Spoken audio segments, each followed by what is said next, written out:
नमस्री वर्धमानाय निर्धूत कलिलात्मने सालोकानां त्रिलोकानां यद्विद्यादर्पणायते मोक्षमार्गस्य नेतारं वेतारं कर्मभूभृतां ज्ञातारं विश्वतत्त्वानां वन्दे तत्गुणलब्धये। ओम नमः सिद्धेभ्यः, ओम नमः सिद्धेभ्यः, ओम नमः सिद्धेभ्यः। ओंकारं बिंदु संयुक्तं नित्यं ध्यायन्ति योगिनः कामदं मोक्षतं चैव ओंकाराय नमो नमः। अविरल शब्द गणौक प्रक्षालित सकल भूत कलंका मुनिभिः उपासित तीर्थाः सरस्वती हरतु नो दुरितान् अज्ञानतिमिरान्धानां ज्ञानाञ्जन शलाकया चक्षुरोन्मीलितं येन तस्मै श्री गुरवे नमः। श्री परम गुरवे नमः। परंपराचार्य श्री गुरवे नमः।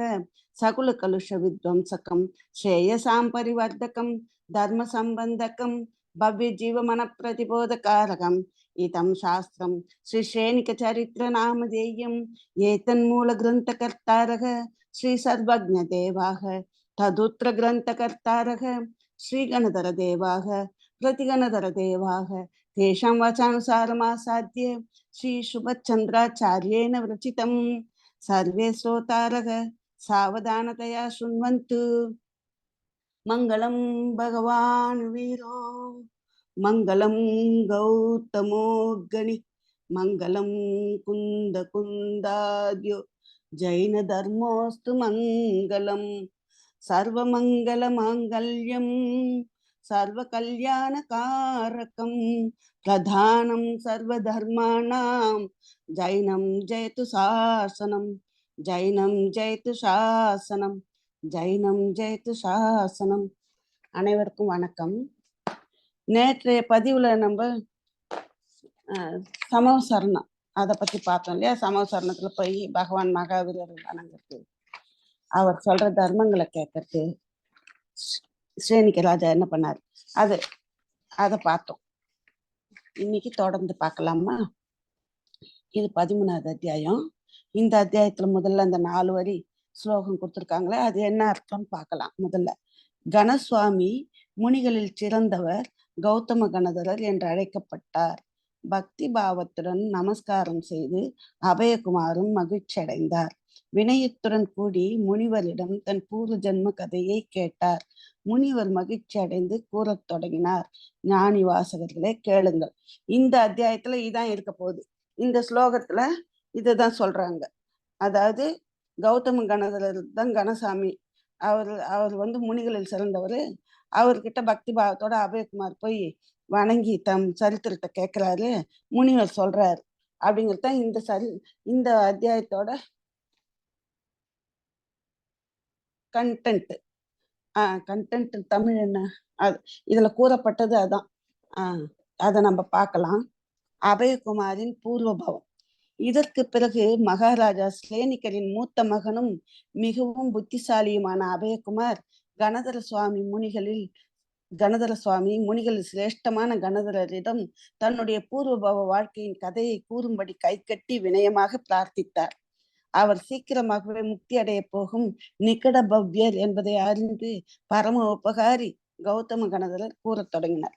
இந்த பாரத பூமியில் வேணா தடாகம் பெயர் கொண்ட நகரில் ருத்ரதத்தன் என்ற பெயருடைய பிராமணர் வாழ்ந்து வந்தார். அவர் தூர்த்த ராஜா என்று அறியப்பட்டார். அதாவது முரடன், தூர்த்த செயல் தீமை செய்யறது.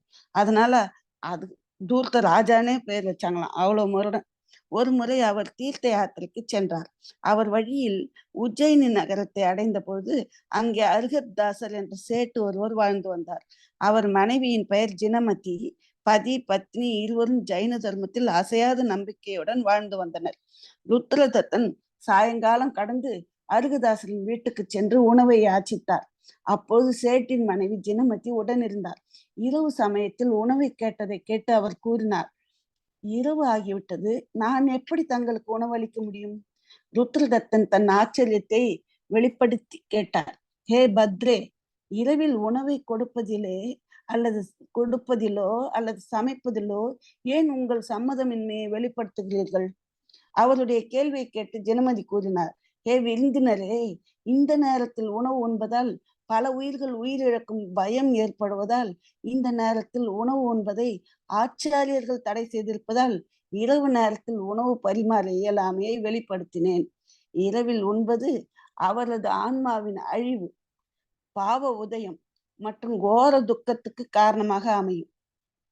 இரவில் உணவு உண்பவன் ஆந்தை, புலி, மான், பாம்பு, பூனை, எலி இவைகளின் யோனிகளில் மறுபிறவி எடுக்கிறார்கள் என்ற என் கூற்றை நீங்கள் மனதில் எடுத்துக் கொள்ளுங்கள்.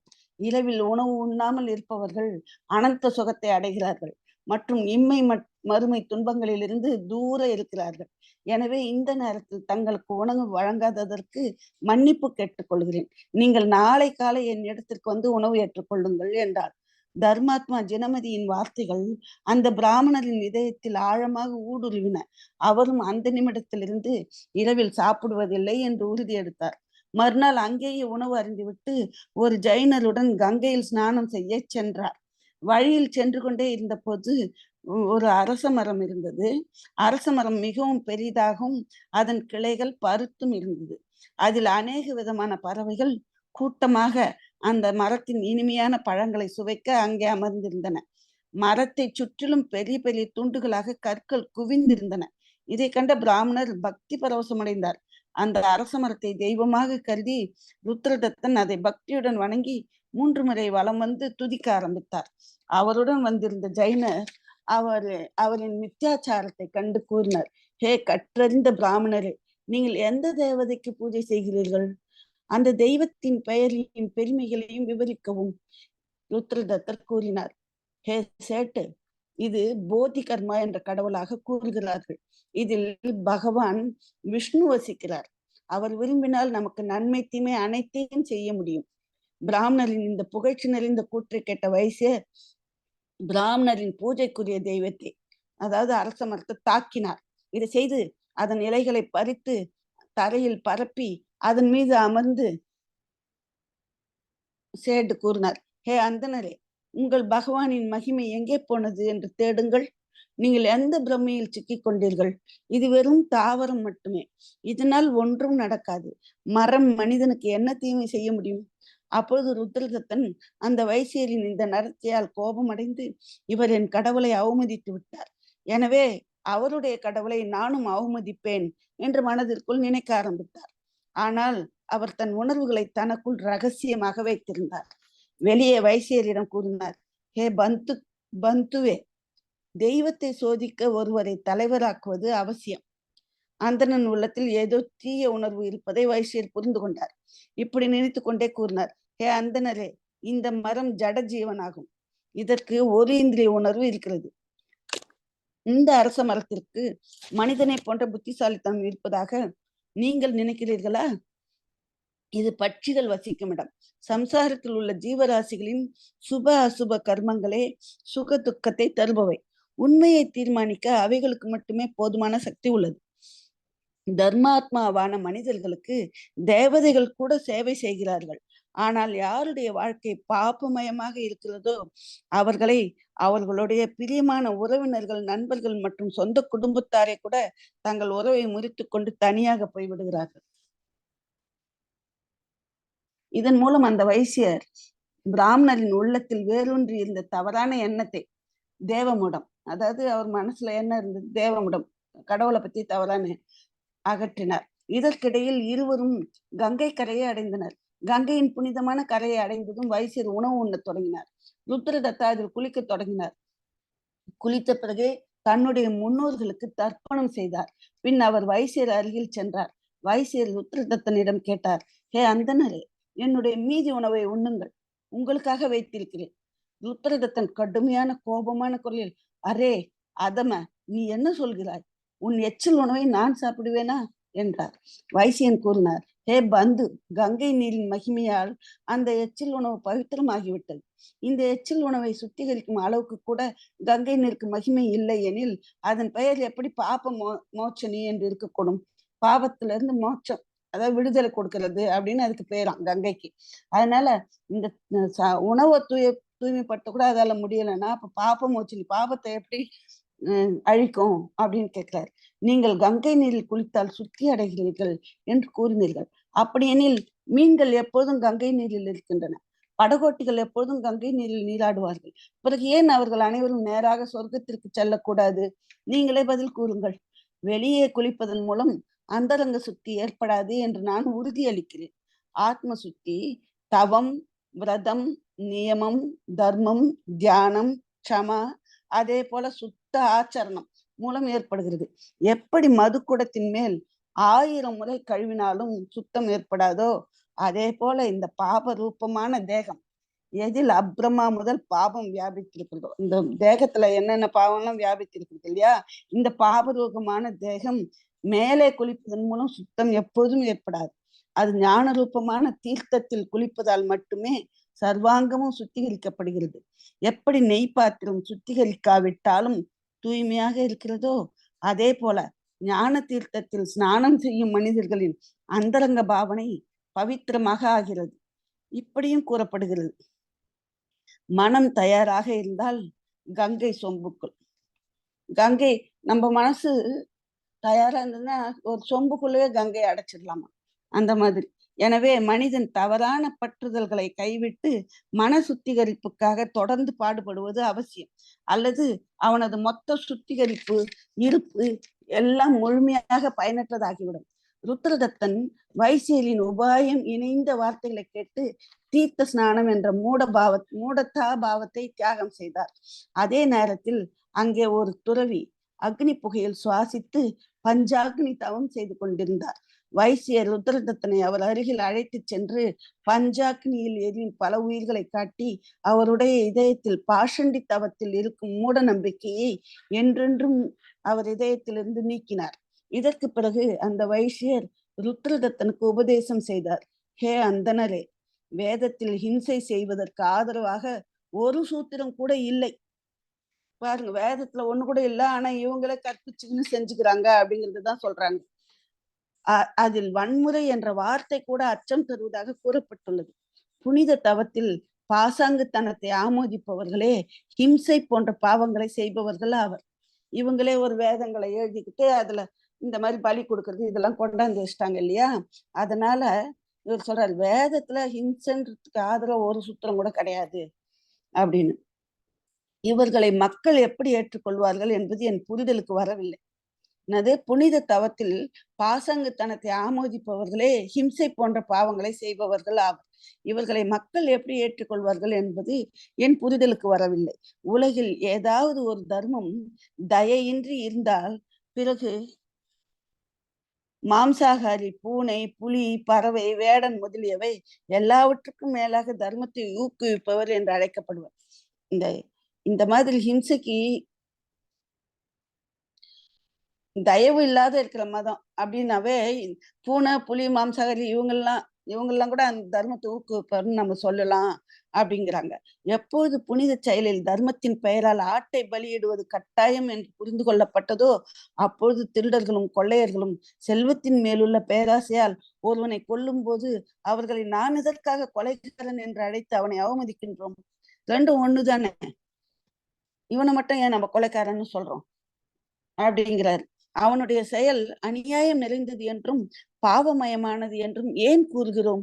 அசுவமேத யாகத்திலும் நரமேத யாகத்திலும் பலியிடப்பட்ட உயிரினங்கள் நேராக சொர்க்கத்திற்கு செல்லுகின்றன என்று கூறுவீர்களானால் யாகம் செய்பவர்கள் யாகத்தின் புனித மேடையில் தன்னையே பலியிட்டு சொர்க்கத்தை அடையும் வாய்ப்பு என்னும் லாபம் இருக்கிறதே.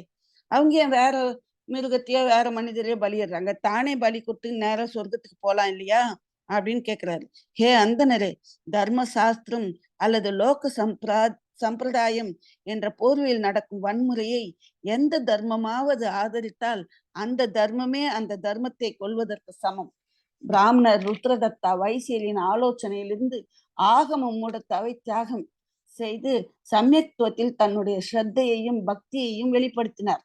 அவருடைய இதயத்தில் மித்யாத்துவ எண்ணங்களால் ஏற்பட்ட மூடத்தனம் அத்தனையும் அவர் ஒதுக்கிவிட்டார். இப்படி பரஸ்பரம் உரையாடி கொண்டே அவர்கள் விரதத்தை கைப்பிடிக்கும் சாவகனாக சமயத்துவத்தை கவனித்துக் கொண்டே சென்று கொண்டிருந்தனர். இதற்கிடையில் தன்னுடைய பூர்வ ஜென்ம பாவங்களின் உதயத்தின் காரணமாக திசை திருப்பப்பட்டு அவர்கள் தனது பாதையை மறந்தனர்.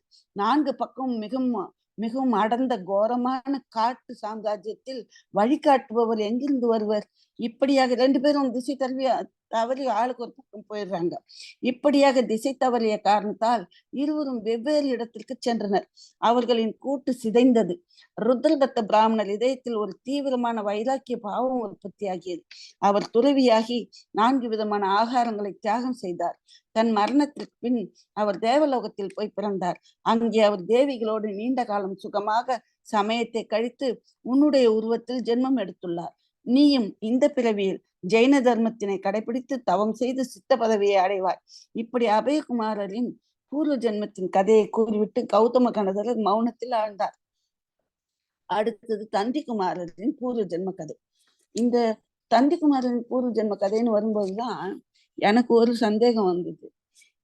இந்த கதையை சொல்லும் போது இவங்களும் சேல்னியோட பிள்ளைன்னு தான் சொல்றாங்க. ஆனா சேல்னிக்கு 7 பிள்ளைங்க பேர் சொல்லும் போது குணிகன், வாரிசேனன், ஹல்ல, விதல, ஜிதசத்ரு, ராஜகுமார், மேககுமார்னு பேர் சொல்லியிருந்தாங்க. இது யாரோட பேர் தந்திகுமார்னு தெரியல, இல்ல இன்னும் ஒரு பிள்ளை இருக்கிறாங்கன்னு தெரியல. இந்த இடத்துல கொஞ்சம் ஆச்சாரியர் கொஞ்சம் சொல்லியிருக்கிறது புரியல எனக்கு.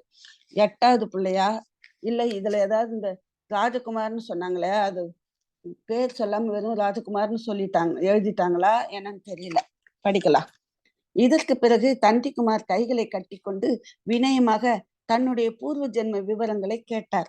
அப்பொழுது கௌதம கணதரர் அவருடைய, அதாவது தந்திகுமாரரோட முற்பிறவியின் கதையை இவ்வாறு கூறினார். இந்த பூலோகத்தில் தாருண என்ற பெயரில் ஒரு காடு உள்ளது. இந்த காட்டில் ஒரு யோகி தவம் செய்து கொண்டிருந்தார். அவர் பெயர் சுதர்மர். அவர் தியானத்தில் ஆழ்ந்திருந்தார். அவருக்கு இந்த உலக செயல்கள் பற்றி என்ன தெரியும்? தியானத்துல இருக்கிறார். அவருக்கு உலகத்தில் நடக்கிறது என்ன தெரியும்? தாருணமில என்ற பெயரில் ஒரு தேவன் அந்த காட்டை பாதுகாத்து வந்தான். அவன் அந்த துறவி காட்டில் தவம் செய்வதை பார்க்கவில்லை. அது தெரியாததால் அந்த வனத்திற்கு தீ மூட்டினான். காடு முழுவதும் ஒரு முனையில் இருந்து மறுமுனை வரை கடுமையான நெருப்பு சுட்டு எரிக்க தொடங்கியது. முனிவரும் அக்னி ஜுவாலையில் பொசுங்கி சொர்க்கம் சென்றார். அவர் அச்சுத கல்பத்தில் தேவனாக பிறந்தார். சிறிது காலம் கழித்து அந்த வன பாதுகாவலரான தேவன் மகாமுனியின் எலும்பு கூட்டை பார்த்து மிகவும் வருத்தமடைந்தார். மகா துறவியான மகாமுனியை நெருப்பில் எரித்து சாம்பலாக்கிய என்னை போன்ற பாவி உலகில் வேறு யார் இருப்பார் என்று மனதில் சிந்திக்க தொடங்கினார். அந்த வனரட்சக தேவன் அந்த காட்டெல்லாம் திருப்பி சுத்தம் பண்ணி இருக்கும்போது அந்த எலும்பு கூடு பார்த்துடுறாரு. அப்பதான் இங்க ஐயோ ஒரு மனுஷனை சேர்த்து கொளுத்துட்டு இருக்கிறோம் போல இருக்க அப்படின்றத அவர் புரிஞ்சுக்கிட்டு அது துறவியாதான் இருக்கும் அப்படிங்கிற மாதிரிதான் நினைச்சு இவரு பச்சாதாபப்படுறாரு. என்னை போன்ற பாவி உலகில் வேறு யார் இருப்பார் என்று மனதில் சிந்திக்க தொடங்கினார்.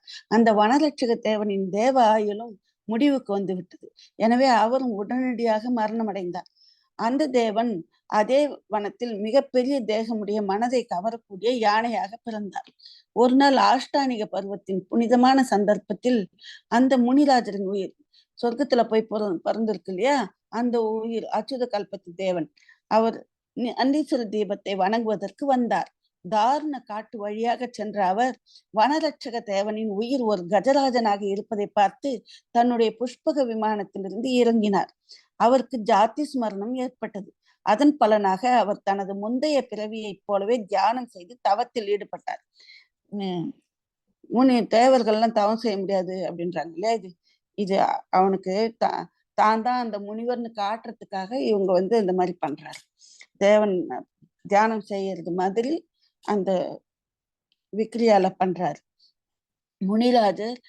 முனிராஜரின் ஜீவன் தவம் செய்வதை எப்பொழுது கஜராஜன் பார்த்ததோ அப்போதே அதற்கும் ஜாதி ஸ்மரணம் ஏற்பட்டது. இதுக்காக தான், இந்த காரணத்துக்காக தான் அவர் தவம் செய்யறது மாதிரி இருக்கிறார். அதன் பலனாக பச்சாதாபம் செய்து கண்ணீருடன் முனிராஜரின் சரணங்களில் பக்தியுடன் பணிந்து வணங்கி மன்னிப்பு கேட்டார். முனிராஜரின் ஜீவனான அச்சுத கல்பத்து தேவரும் யானைக்கு கனிவுடன் உபதேசம் செய்தார். கஜராஜன் சமயக் தரிசனத்தை அடைந்து சிராவக தர்மத்தை விரதமாக ஏற்றுக்கொண்டது. அப்பொழுது அந்த தேவன் அங்கிருந்து சென்று விட்டார். அதாவது அச்சுத கல்பத்து தேவன் போயிட்டார். வந்த வேலை முடிஞ்சிருச்சு அவருக்கு. கஜராஜன் இப்பொழுது பிராசுக நீரை குடித்தும் பழங்களை சாப்பிட்டும் சிராவக விரதத்தை கடைபிடிக்க தொடங்கினார். சிறிது நாட்களுக்கு பிறகு சந்நியாசத்தை எடுத்து சமாதி மரணத்துடன் தன் உடலை விட்டு சென்றது. வானத்தில் மேகங்கள் எப்படி ஓரிடத்தில் தோன்றுகிறதோ அதே போல உட்பாத படுக்கையில் தோன்றிய அதனுடைய தேகம் முழுமையை அடைந்தது.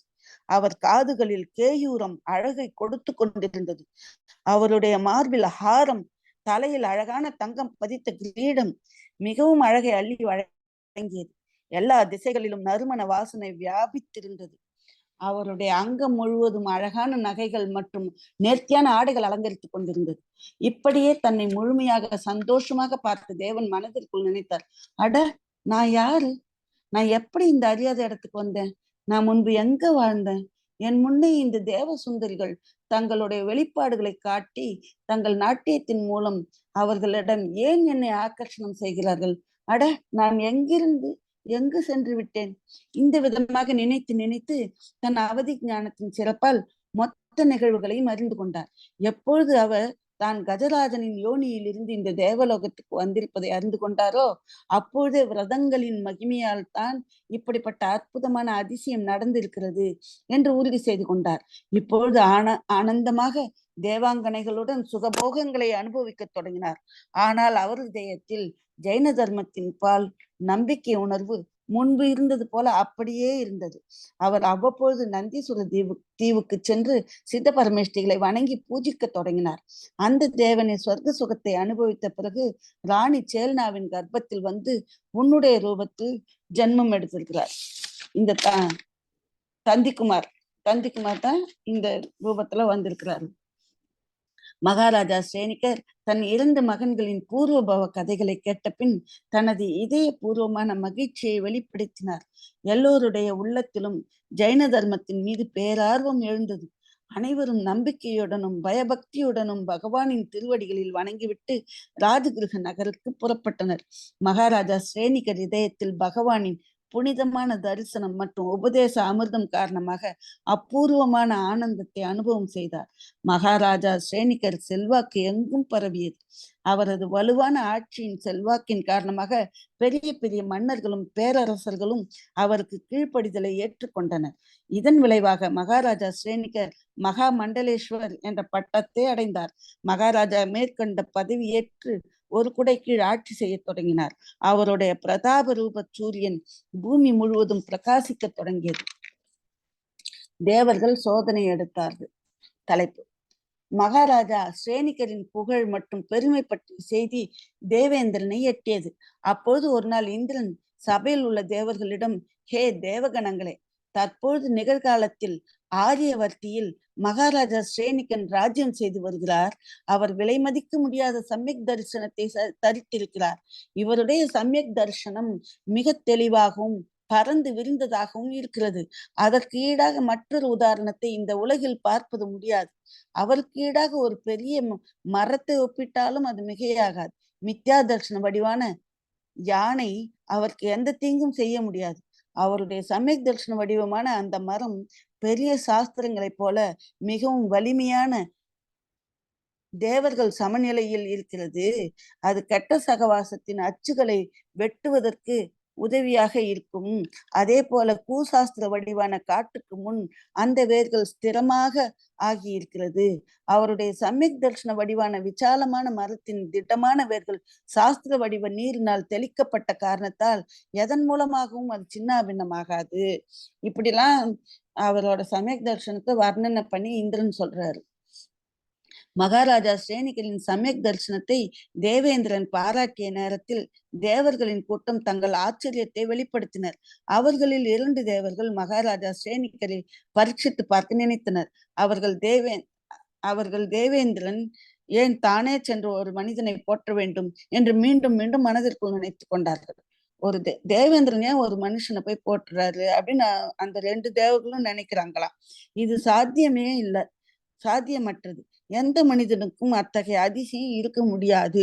இப்படி நினைத்த அந்த தேவர்கள் மகாராஜா ஸ்ரேனிகரை சோதிக்க தாங்களே நேரடியாக பூமிக்கு செல்ல முடிவு செய்தனர்.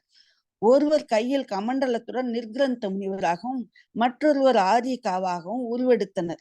அந்த முனிவர் மகாராஜா ஸ்ரேனிகர் தினமும் பயணிக்கும் பாதையின் அருகேயுள்ள ஒரு ஏரியிலிருந்து மீன்களை பிடித்து அவற்றை தன் கமண்டலத்தில் வைத்தார். மாறு வேடத்தில் ஆரிகா அவர் அருகில் அமர்ந்திருந்தார். சிறிது நேரம் கழித்து மாறுவேட ஆரிகா, அதாவது அவன் தேவன் தான், ஆனா இப்ப ஆரிகாவாக இருக்கிறதால மாறுவேட ஆரிகா அவர் அருகில் அமர்ந்திருந்தார்.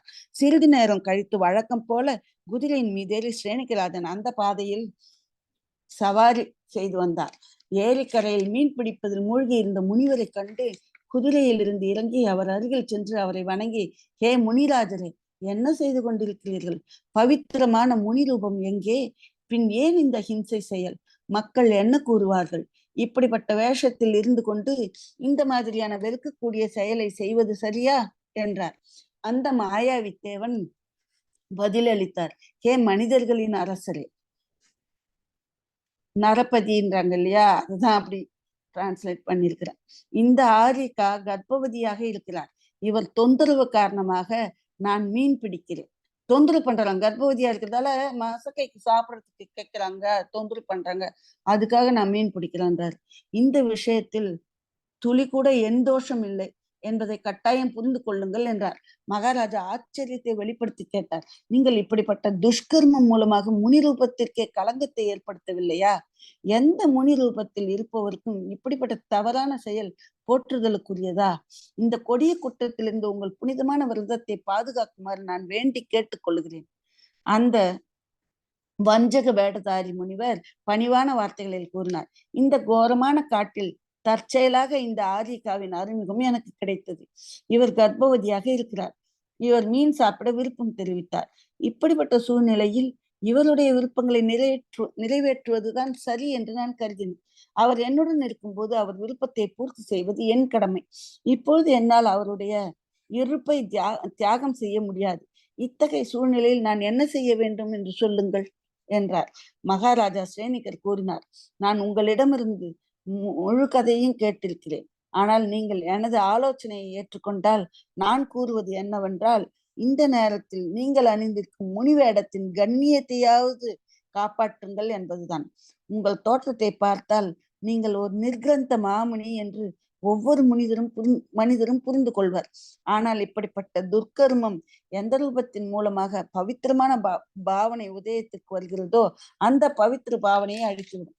எந்த ரூபம், அந்த முனி ரூபமே பவித்திரமான பாவனையை கொண்டு வரதுக்கு காரணமா இருக்குது இல்லையா? அப்படிப்பட்ட அந்த முனி ரூபத்துல இவங்க செய்யற செயல் அந்த பவித்திர பாவனையை கெடுக்கணும்னு சொல்றாரு. எனவே நீங்கள் முனி வேடத்தில் இத்தகைய அக்கிரமங்களை செய்யாதீர்கள் என்றார். மகாராஜா கூறிய வழிமுறைகளை கேட்டு வேடதாரி முனிவர் கூறினார், ஹே மகாராஜா, நான் மட்டும்தான் இந்த மாதிரியான அக்கிரமத்தை செய்கிறேன் என்று நினைக்கிறீர்களா? நீங்கள் அனைத்து முனிவர்கள் மற்றும் ஆரியாங்கனிகளின் ஒழுக்கத்தை ஆராய்ச்சி செய்தால் அவர்களும் என்னை போலவே மோசமான செயல்களில் ஈடுபடுவதை காணலாம். இவ்வுலகில் யார் குற்றமில்லாதவர்? உண்மையில் என் மனைவி தன் அடியை உடைக்கவில்லை. அதனால் அந்நியரின் வழி யாருக்கு தெரியும்? இது என்ன, தடியை உடைக்கவில்லை, அந்நியரின் வழி யாருக்கு தெரியும்? இது என்ன சம்பந்தத்துல இதை சொல்றாங்கன்னு எனக்கு புரியல. இருந்தாலும் அதுல இருந்ததால இதை எழுதி வச்சிருக்கிறேன். பாதனை சுருங்குவதன் கஷ்டம் பாதம் மட்டுமே அறியும். மலட்டுத்தன்மையுள்ள பெண்ணிற்கு பிரசவ வலியை கனவில் கூட அனுபவிக்க முடியாது. இங்கே பறவைகளின் உயிருக்கு ஆபத்து, அங்கே குழந்தைகளுக்கு வேடிக்கையாக இருக்கிறது. அப்படிப்பட்ட நேரத்தில் எங்களை நீங்கள் பரிகாசம் செய்யாவிடில் வேறு யார் செய்வார்கள்? நல்லா செஞ்சுக்கோங்க அப்படின்ற மாதிரி சொல்றாரு. அவரிடமிருந்து இத்தகைய வார்த்தைகளை கேட்ட மகாராஜா ஸ்ரேனிகர் கோபமடைந்து கூறினார், உண்மையில் நீங்கள் ஒரு கேடுகட்ட குணம் கொண்ட ஒரு இழிவானவர் அல்லது முனிவர் வேடத்தில் இருக்கும் ஒரு முட்டாள் என்று உங்கள் இரக்கமற்ற செயல்களில் இருந்து தெரிகிறது. நீங்கள் செய்தது போல சமயக் தர்சனம் உள்ள யாரேனும் இப்படி கண்டிக்கத்தக்க செயலை செய்ய முடியுமா? கபட முனி குள்ள நெறி கோபத்தை கொடுத்தது போல கூறினார். கபட முனி குள்ள நெறி கோபம் அடைஞ்சா என்ன இருக்குமா, அது மாதிரி சொல்றாராம். ஆம், நான் சில வார்த்தைகளை கூறினேன் தான். அவை 16 வருகையில் சத்தியமே. முனிவர்களை கடுமையான வார்த்தையால் பேசுவதில் நியாய தர்மம் இருக்கிறதா என்று நான் உங்களிடம் கேட்கலாமா? இந்த தர்மத்திற்கு எதிரானதை கடைபிடித்தலை எப்படி செய்தீர்கள் என்று என்னால் புரிந்து கொள்ள முடியும். இவர் மட்டும் தர்மத்துக்கு எதிரானது ஒரு முனிவரை முனிவரை பேசலாமான்னு கேட்கிறாரு. ஆனா அதே முனி தர்மத்துல நம்ம அப்படி பண்ணலாமான்னு அவர் கேட்கல. இப்படி எல்லாரும் தான் பண்றாங்கன்னு பொதுவாக்குறாரு அந்த குற்றத்தை. வேணும்னு சேனிகராதனோட சமய தர்ஷனம் எப்படி இருக்குன்றதுக்கு இவங்க அவ்வளவு பரீட்சை பண்றாங்க. உங்கள் இதயத்தை தொடும் கிண்டல் மற்றும் கடுமையான வார்த்தைகள் என் இதயத்தை முள்ளாக துளைக்கின்றன. நீங்கள் ஜெயின தர்மத்தை பின்பற்றுபவரா?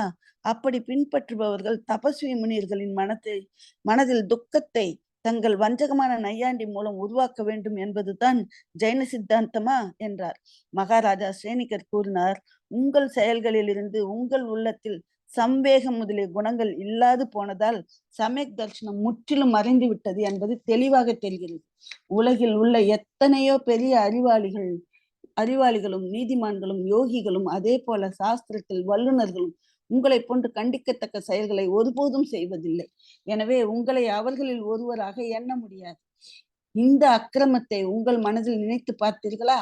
அகிம்சை என்ற புனிதமான ஜெயின சித்தாந்தங்களுக்கு இது எத்தகைய கொடூரமான அடியை ஏற்படுத்தும். அதை கற்பனை செய்து பார்த்தால் நம் உள்ளம் முழுவதும் நடுங்குகிறது. எனவே எதிர்காலத்தில் உங்கள் பாவச் செயல்களுக்கான தண்டனையை நீங்கள் நிச்சயமாக அனுபவிப்பீர்கள். குறைந்தபட்சம் இந்த நேரத்திலாவது நீங்கள் பாவத்தை தவிர்க்கவும். உங்களைப் போல கடுமையாக பேசும் எந்த முனிவரையாவது உண்மையான முனி என்று அழைக்க முடியுமா? இப்பொழுது இந்த பாவச் செயலை கைவிட்டு புண்ணியத்தில் பங்கு கொள்ளுங்கள். நீங்கள் என் வார்த்தைகளை பின்பற்றினால் நான் உங்கள் எல்லா விருப்பங்களையும் நிறைவேற்றுவேன். அல்லது என் ஆணைக்கு கீழ்ப்படிதலில் சிறு சத்தம் எழுப்பினால் கூட உங்களை கழுதை மேல் ஏற்றி ராஜ்யம் முழுவதும் காட்டி தண்டனை தருவேன் என்றார். பின்னர் அந்த இரு வேடதார்களும் சேனிகருடன் அரச மாளிகைக்கு வந்தனர். மகாராஜா சேனிகர் அவர்கள் இருவரையும் அரண்மனையில் தங்க வைத்தார். அரசன் தன்னுடன் சாரித்திரம் இல்லாத ஒரு முனிவரை அழைத்து வந்ததை பார்த்த மந்திரிகள் அடைந்த ஆச்சரியத்திற்கு எல்லையே இல்லை. அவர்கள் அரசரிடம் கூறினர், ஹே தயாநிதே, மனிதர்கள் குரங்குகள் பழகுவது எப்படி மனிதர்கள் குரங்குகளுடன் பழகுவது எப்படி முடியும்?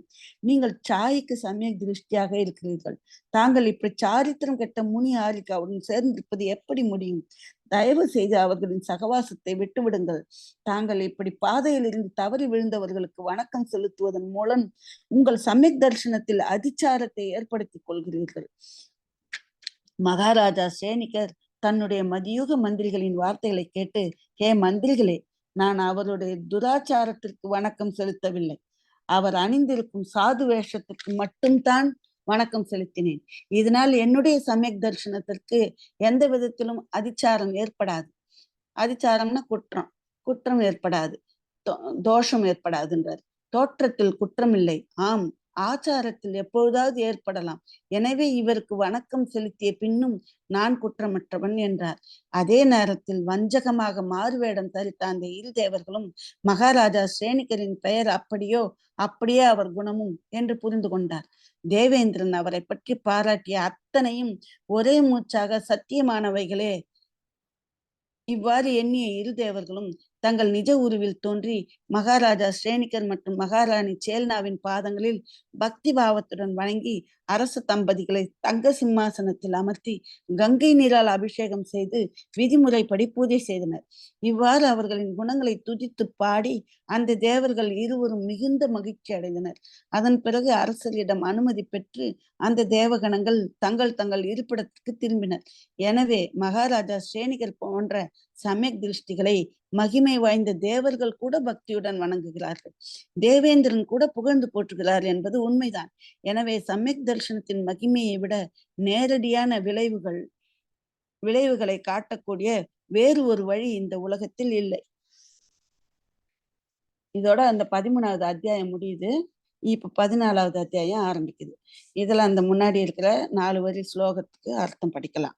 பயத்திற்கு அப்பாற்பட்ட உண்மையான உலகின் நிலையை யார் அங்கீகரித்தாரோ, இளமையில் யார் தவம், யோகம் மற்றும் சாதனை செய்ய முடிவு செய்தாரோ, வைபவத்தையும் சுகத்தையும் நிராகரித்து யார் கேவல ஞானம் அடைந்தாரோ, வாசகர்களே, அந்த அபயகுமாரின் கடைசி முக்தி கதையை படியுங்கள். இப்போ அபயகுமாரோட முக்தி கதை. அத சொல்றோம் இந்த அத்தியாயத்துல அப்படிங்கிறத சொல்றாங்க. அபயகுமாரின் துறவு. ஒரு நாள் மகாராஜா ஸ்ரேனிகர் தன்னுடைய அரசவையில் ஆனந்தமாக அரச கடமைகளை செய்து கொண்டிருந்தார். அதே சமயம் உலகத்தின் யதார்த்தத்தை புரிந்து கொண்டு அதில் விரக்தி கொண்ட அபயகுமார் அவர் அருகில் சென்றார். மரியாதைக்குரிய தந்தையின் பாதங்களில் ஸ்ரத்தையுடன் வணங்கினார். எப்பொழுது மொத்த மக்களும் மூட தத்துவங்களுக்கு ஆராதனை செய்வதை கண்டாரோ அந்த நேரத்தில் அவருடைய இதயத்தில் பூர்வ ஜென்ம விவரங்களால் சோகம் அனுபவித்துக் கொண்டு தந்தையிடம் வினயமாக உலக விஷயங்களின் உண்மை நிலையை விளக்கினார். ஹே தந்தையை, எவர் இந்த உலகத்திற்கு வருகிறாரோ அவர்கள் அனைவரும் ஒரு நாள் இல்லாவிட்டால் ஒரு நாள் இங்கிருந்து சென்று விடுகிறார்கள். இந்த உலகம் முழுவதும் வருவதும் போவதுமான இயக்கம் நிறைந்தது. பாருங்கள், இந்த சதுர்த்த காலத்தின் முதல் யுகத்தில் ஸ்ரீ ரிஷபதேவர் போன்ற தீர்த்தங்கரர்கள் இந்த சாரமற்ற சம்சாரத்தை தியாகம் செய்து சென்று விட்டார்கள். எப்பொழுது பரத சக்கரவர்த்தி போன்ற சக்கரவர்த்திகள் இங்கு இருக்க முடியாமல் போனதோ அப்பொழுது மற்றவர்களை பற்றி எதற்காக எண்ண வேண்டும்? எப்படி பெரிய சமுத்திரத்தில் விசாலமான உடலையுடைய திமிங்கலங்கள் வாழ்வது போல, அதே போல இந்த சமுத்திர வடிவமான பூமியில் அளவற்ற மீன் கூட்டம் போன்ற ஜீவராசிகள் இருக்கின்றன. எப்படி சமுத்திரத்தில் உக்கிரமான நீர் சுழல் இருக்கிறதோ அது போல சம்சாரத்தில் பிரச்சனைகளின் சுழல் இருக்கிறது. இவ்வுலகில் கடல் அலைகளுக்கு சமமான முதுமை நிலை இருக்கிறது. கடலில் சேறு இருப்பது போல சம்சார ரூபி கடலில் பாப வடிவ சேறு இருக்கிறது. கடலின் கரை எப்படி உக்கிரமாக தோன்றுகிறதோ அதே போல உலகில் மரணத்தின் இருப்பும் மிக கொடூரமானது. கடலில் எரிமலை இருக்கிறது.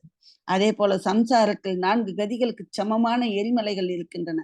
இவ்வுலகில் ஒரு மனிதன் வெளிப்புற வழியை எதிர்கொள்ள நேரிடும் போது அவன் கடல் ஆமை போல ஆகிவிடுகிறான். உலகில் பரவி இருக்கும் வறுமை கடல் மணலுக்கு சமம். எப்படி இந்த உலகில் ஓடும் நதிகள் எல்லாம் சமுத்திரத்தில் சென்று கலக்கிறதோ அதே போல இந்த சம்சார வடிவ கடலில் பலவிதமான ஆசிரவங்களின் சங்கமம் நடக்கிறது. மதிப்பிற்குரிய தந்தையை, இந்த சமுத்திர வடிவமான சம்சாரத்தில் ஒரு தர்ம வடிவமான நீர்வீழ்ச்சி மூலமாகத்தான் இந்த பவக்கடலை கடந்து செல்ல முடியும். சம்சாரமும் சமுத்திரமும் எப்படி ஒரே மாதிரி இருக்குதுங்கிறத இங்க அப்படியே விவரிக்கிறாரு. இதுல இருந்து தப்பிக்கிறதுக்கு தர்ம வடிவ நீர்வீழ்ச்சி அதுல தான், அது மூலமா தான் பவக்கடலை கடக்கணும்னு சொல்றாரு. மனிதர்களின் இந்த தேகம் 7 தாதுக்களால் ஆனது. இதில் எப்பொழுது 9 துவாரங்கள் எப்பொழுதும் 9 துவாரங்கள் மூலம் மலங்கள் கசிந்து கொண்டே இருக்கிறது. மூக்கு, கண்கள், நாக்கு முதலியவை மலங்கள் வெளிவரும் 9 துளைகள் ஆகும். இந்த உடலில் இருந்து பாவங்களின் உற்பத்தியும் அதே போல அவற்றின் நாசமும் நடக்கிறது. உற்பத்தி நடக்குது, நாசமும் நடக்குது. இந்திரியங்களின் கூட்டம் அதிகம் உள்ள உடல் ஒவ்வொரு நொடியும் சித்தத்தை சலனம் செய்து ஆட்சி செய்யும். அதில் மலச்சுரங்கம் உள்ளது. இந்த தாழ்ந்த தேகத்தின் மீது பற்று கொண்டவனை ஞானி என்று கூற முடியாது. ஆச்சரியம் என்னவென்றால் மக்கள் இந்த விழிப்பின்மையால் சிக்கி தவித்தும் அதன் மீது இவ்வளவு பாசம் காட்டுவதுதான். ஹே தந்தையே, எப்படி எரியும் நெருப்பில் நெய்யை ஊற்றினால் அது இன்னும் ஜுவாலையுடன் கொழுந்து விட்டு எரிகிறதோ அதே போலத்தான் போக வாசனை அவற்றில் மேலும் நாட்டம் கொண்டு அனுபவிப்பதால் சாந்தி அடைவதில்லை. அவற்றிலிருந்து விடுபடுவதில் தான் சாந்தி அடைகிறது. யாருடைய மனம் சொர்க்கத்தின் தனித்துவமான இன்பங்களால் திருப்தி அடையவில்லையோ அது காமம் மிகுந்த மனிதர்கள் சகவாசத்தால் எப்படி திருப்தி அடையும் என்று யோசியுங்கள். இந்த உலகம் நீர்க்குமிழிகள் போல ஒரு க்ஷணத்தில் அழியக்கூடியது. எனவே எனக்கு தவம் செய்ய அனுமதி அளியுங்கள். என் சித்தம் சம்சார வாழ்க்கையின் விஷய போகங்களிலிருந்து விலகிவிட்டது. நான் இந்த போகமயமான வாழ்க்கையை இப்பொழுது வாழ விரும்பவில்லை. இந்த நேரத்தில் தவம் செய்வதன் மூலம்தான் என் ஆத்மா சாந்தியை அடைய முடியும். அபயகுமாரின் கூட்டு மகாராஜா ஸ்ரேனிகரின் மீது இடியின் தாக்கத்தை ஏற்படுத்தியது. என்ன செய்வது என்று அறியாமல் அவர் நிலை குலைந்து போனார். துக்க ஆகுலத்தால் மயக்கமடைந்து வெட்டப்பட்ட மரம் போல தரையில் விழுந்தார். மகாராஜா ஸ்ரேனிகரின் இத்தகைய நிலையை கண்டு சபையில் இருந்த அனைத்து உறுப்பினர்களும் கலங்கி ஹா ஹா என்று அரற்றத் தொடங்கினர். மகாராஜா ஸ்ரேனிகரின் சோக தெளிவு. பலவித உபச்சாரங்களால் மகாராஜாவின் மயக்கம் தெளிந்தது. அவர் நடுங்கும் குரலில் கூறினார், ஹே அன்பு மகனே, நீ எனக்கு எவ்வளவு பெரிய வேதனையான ஆசையை வெளிப்படுத்தியுள்ளாய். என் பக்கம் பார். நான் ராஜபோகத்தை அனுபவிப்பேன், நீ தவம் செய்வாயா? இதை கேட்டதும் என் சர்வாங்கமும் சிதறிவிட்டது. உன் பிரிவை நினைத்து என் இதயம் துடிக்கிறது, கோபம் வருகிறது. நீ இல்லாமல் இருப்பது முழு சாம்ராஜ்யத்திலும் அராஜகத்தை உருவாக்கும். ஐயோ! மக்கள் ஜினேந்திர பகவானிடம் 4வது பருவத்தில் சென்று தவம் செய்கிறார்கள். அதாவது இந்த பால பருவம், குமார பருவம் அந்த மாதிரி சொல்றாங்க இல்ல, இளமை பருவம். அது மாதிரி 4வது பருவத்துல இளமை எல்லாம் கொஞ்சம் முடிஞ்ச பிறகு எல்லாரும் தவம் செய்ய போறாங்க. ஆனா நீ உன்னுடைய யௌவன பருவத்தில் இருந்து கொண்டு என்ன கூறுகிறாய்? உன்னுடைய வயது இப்போது என்ன? என் மீது இரக்கம் காட்டு. ஏ மகனே, உன்னுடைய மிகப்பெரிய லட்சியம் எங்கே போனது? உன்னுடைய பெரிய புலமை, அபூர்வ அழகு, அபார புத்திசாலித்தனம் எல்லாம் தவம் செய்வதற்கு தானா? நீ நான் கூறுவதை மதித்து தவம் செய்யும் பிடிவாதத்தை கைவிட்டு ராஜ்யத்தை ஆளும் சூத்திரத்தை உன் கையில் பிடித்து இந்த ராஜ்யத்தை ஆட்சி செய். மகனாக இருந்து தந்தையின் கட்டளைக்கு கீழ்ப்படிந்து நட. இதை சொல்லிவிட்டு மகாராஜா சேனிகர் அமைதியாகி விட்டார். அபயகுமார் பணிவான வார்த்தைகளில் கூறினார், ஹே தந்தையே, உலகில் சிறந்த மகிழ்ச்சியை தவத்தின் மூலம் அடையலாம் என்று பெரிய மனிதர்கள் கூறுகிறார்கள். இதை தவிர 4ஆம் பருவத்தில் தவம் செய்ய முடியாது. ஏனென்றால் அந்த நேரத்தில் ஒரு நபரின் அனைத்து புலன்களும் பலவீனமாகின்றன. மனிதன் முதுமையை அனுபவிக்கிறான். அதனால் உடலில் வலிமையும் உற்சாகமும் பலவீனம் அடைகிறது. பின்னர் தவம் போன்ற கடினமான பணிகளை செய்ய இயலாது. எல்லா புலன்களும் சரியாக இயங்கும் இளமையில் தான் தவம் செய்ய முடியும். எனவே உடல் ஆரோக்கியமாக இருக்கும் பொழுதே தவம் செய்வது நல்லது. இந்த உடலின் அழகை பற்றி பெருமை அடிப்பதில் பயனில்லை. இந்த உடல் இன்று தங்கம் போல இருக்கிறது, ஆனால் நாளை புஷ்ப மொட்டு போல வாடி போக போகிறது. எனவே உடலின் தோற்றத்தில் மயங்குவது கடமையில் இருந்து விலகுவது போன்றது. ஹே தந்தையே, கிரகஸ்தர்களின் வாழ்க்கை கிரககாரஜன் அதாவது கிரகஸ்தர்களோட வாழ்க்கை சிறை வாழ்க்கைன்றாங்க. பலவித விலங்கு என்பதற்கு சமம். எனக்கு அரண்மனை சுகம், வைபவம், செல்வம், கருவூலம் ஆகியவற்றால் கவரப்பட்டு அவற்றிலேயே மூழ்கி இருந்தால் என்னை போன்ற மித்யா திருஷ்டிக்கு நிகர் யார்? நீங்கள் சாம்ராஜ்யத்தை பற்றி எனக்கு அறிவுரைன்ற ஒரு உளறல் தந்து கொண்டிருக்கிறீர்களாம். இப்போ இந்த சாம்ராஜ்யத்தை ஆளு இதெல்லாம் பண்ணுன்றது இப்ப தந்தையோட வார்த்தை அவருக்கு அறிவுரை மாதிரியே தெரியலையாம், உளறல்ன்றாரு. நேரடியா தந்தை கிட்டே சொல்றாரு, நீங்க இந்த சாம்ராஜ்யத்தை பற்றி உளறலை தந்து கொண்டிருக்கிறீர்கள். இந்த பேரரசு அல்லது செல்வம் நிகழ்காலத்தில் தெரியும், ஆனால் அதன் இருப்பு எதிர்காலத்தில் பயனுள்ளதாக இருக்காது. இப்படி க்ஷணத்தில் மறியும் ராஜசுகத்தில் எனக்கு துளியும் விருப்பம் இல்லை. இதனை ஏற்றுக்கொண்டு பாவச்சேற்றில் சிக்கிக்கொள்ள எனக்கு விருப்பம் இல்லை. தந்தையே, இந்த நேரத்தில் என் மனதில் ஒரே ஒரு எண்ணம் வெளிப்பட்டிருக்கிறது. அது தவம் செய்வது. நான் தவம் செய்ய விரும்புகிறேன். என் மகிழ்ச்சிக்காக நான் எத்தனை முறை ராஜ்யத்தை ஆண்டேன் என்று எனக்கு தெரியவில்லை. இதில் எந்த சாரமும் இல்லை மற்றும் எந்த புதுமையும் இல்லை. என் பார்வை அந்த நித்திய சுகத்தின் பக்கம் ஆழ்ந்திருக்கிறது. அது கிடைத்தால் இந்த மனிதனின் ஜீவன் மிகவும் அர்த்தமுள்ளதாக மாறும். இந்த நித்திய சுகத்தை தவத்தால் மட்டுமே அடைய முடியும். மதிப்பிற்குரிய தந்தையே, இதுவரை நான் தங்களின் ஆணையை முழுமையாக கடைபிடித்தேன். ஆனால் தவம் செய்வதற்காக எடுத்த சங்கல்பத்தை தியாகம் செய்ய கூறும் தங்கள் ஆணையை கடைபிடிக்க இப்போது நான் சுயமாக சாமர்த்தியமற்றவனாக அனுபவம் செய்கிறேன். நான் என்ன செய்ய என்று வேறு வழியற்றிருக்கிறேன். நான் என் கைகளை கட்டிக்கொண்டு உங்களை வேண்டுகிறேன். தாங்கள் தயவு செய்து தவம் செய்ய எனக்கு அனுமதி கொடுங்கள். தந்தையே, தங்கள் பாதங்களை ஸ்பரிசிக்கிறேன். நான் எனக்கு தங்களிடமிருந்து இப்போது வேறு எதுவும் விரும்பவில்லை. எனக்கு ராஜ்யம், செல்வம், பெருமை, புகழ், மரியாதை இவையெல்லாம் வேண்டாம். அவற்றில் எனக்கு நம்பிக்கை இல்லை. தவம் செய்ய செல்வதற்கு தங்கள் அனுமதி மட்டுமே வேண்டும். நீங்கள் தயவு செய்து தங்களுடைய பிரியமான மகனுக்கு சந்தோஷமாக ஆணையை பிறப்பித்து அவனுடைய மனோ விருப்பத்தை பூர்த்தி செய்வீர்கள் என்று நான் ஆசைப்படலாமா? இப்போது என்னுடைய கடைசி வணக்கங்கள். தங்கள் மகன் விடை பெறுகிறான். நீங்கள் மகிழ்ச்சியுடன் ஆணையிடுங்கள். நல்லது தந்தையே, நான் செல்கிறேன் அப்படின்னு சொல்லிடுறாரு. அது குறிப்பிட்டு எது சொல்றதுக்கும் அவரு அங்க இடம் கொடுக்கவே இல்லை. அபயகுமார் சென்றவுடன் மகாராஜா ஸ்ரேனிகரின் இதய தைரியம் உடைந்து போயிற்று. அவர் தூளாகி அழத் தொடங்கினார். அவருடைய கண்களிலிருந்து கண்ணீர் தாரைகள் பிரவாகித்து சென்றது. தந்தையை கண்ணீரில் விழவிட்டு அவரை விட்டு அபயகுமார் தன்னை வளர்த்து இவ்வளவு திறமையாக்கிய தாயின் அருகில் வந்தார். நான் என் தாயிடம் விடைபெற்று செல்லாவிடில் அவருடைய இதயம் சோகத்தால் துவண்டு போகும் என்று அபயகுமார் மனதில் நினைத்து கொண்டார். எனவே அவர் தாயின் அருகில் சென்று தவம் செய்வதற்கு அனுமதி கேட்டார். மகனை பிரியும் சோகத்தில் தாயின் பெரிய இதயமும் என் மகன் என்ற மமதாவால் கருணையை வேண்டி அழத் தொடங்கியது.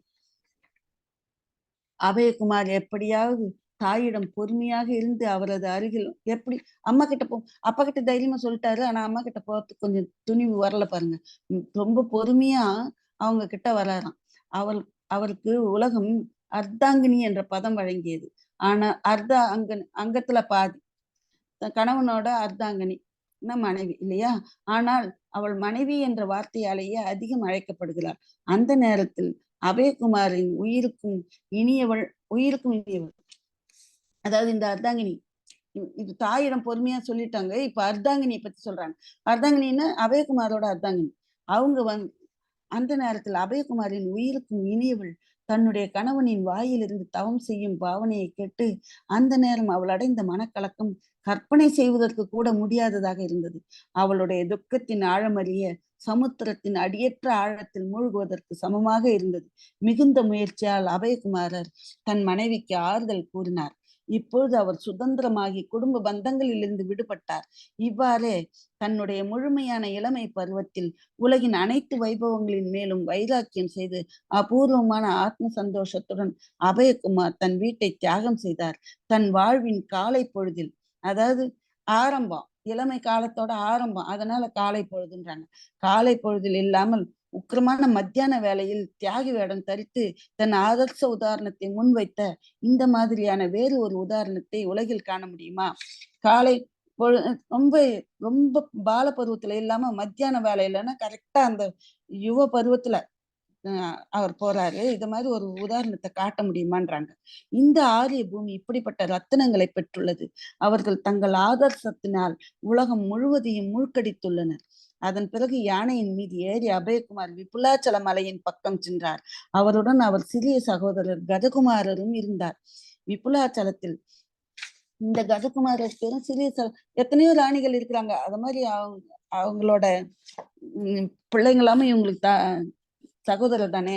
நந்தஸ்ரீக்கு இவர் ஒரே ஒரு புள்ள மாதிரி தானே கதையில வந்துருக்கு. சோ கஜகுமாரர் இன்னொரு ஸ்ரேணிகளோட மகனா இருக்கலாம்.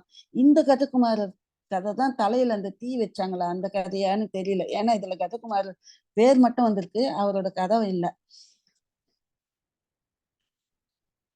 விபுலாச்சலத்தில் பகவான் மகாவீரர் சமவ சரணத்தில் இருந்தார். அந்த நேரத்தில் அபயகுமார் அவர் அருகில் வந்தடைந்து யானையின் மீதிருந்து இறங்கி மொத்த ராஜ சின்னங்களையும் தியாகம் செய்து சமவ சரணத்திற்குள் நுழைந்தார்.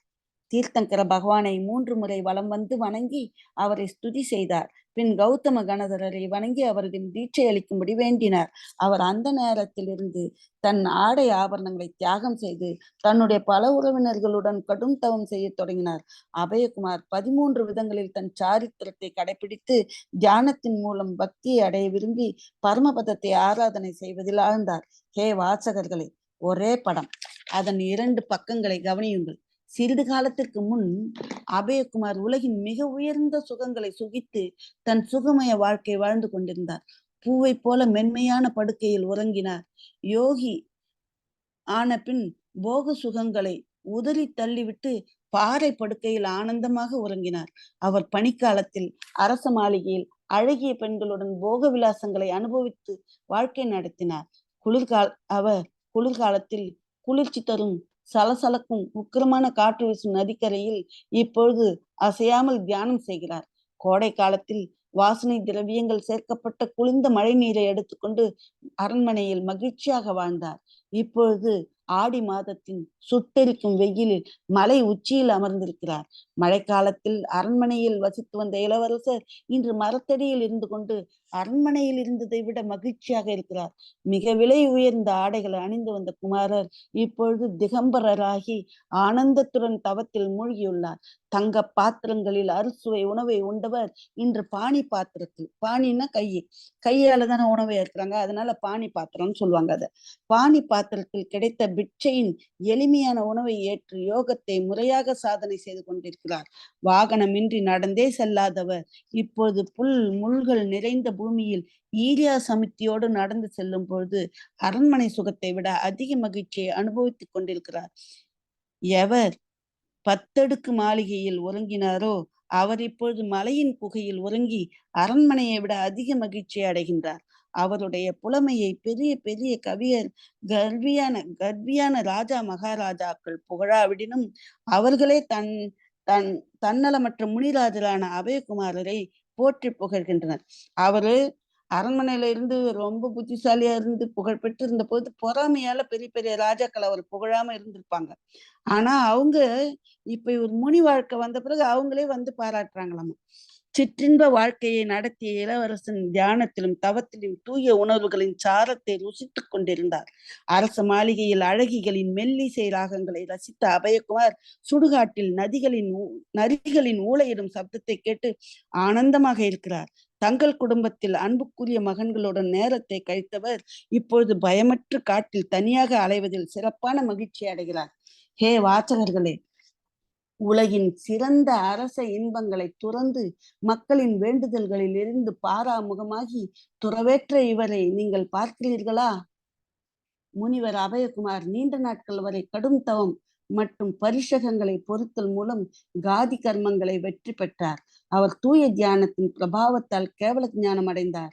முனிவர் நீண்ட காலம் விகாரம் செய்து கடைசியில் அழிவில்லாத மோட்ச சுகத்தை அடைந்தார். அவரது சமகாலத்தவர்களான மற்ற துறவிகள் தங்கள் கர்ம விபாகத்திற்கு ஏற்றவாறு சொர்க்கம் முதலிய உத்தம கதிகளுக்கு சென்றனர். இன்னைக்கு இதோட முடிச்சுக்கலாம். இன்னும் ஒரு கிளாஸ் இல்லைன்னா 2 கிளாஸ் வரும். அடுத்த வாரம் பார்க்கலாம்.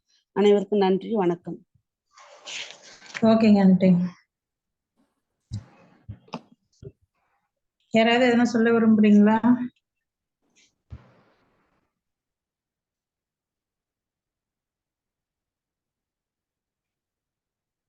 எதுவும் இல்லைங்க ஆண்டி. ஓகேம்மா, என் பண்ணிட்டுங்களா? தேங்க்யூ.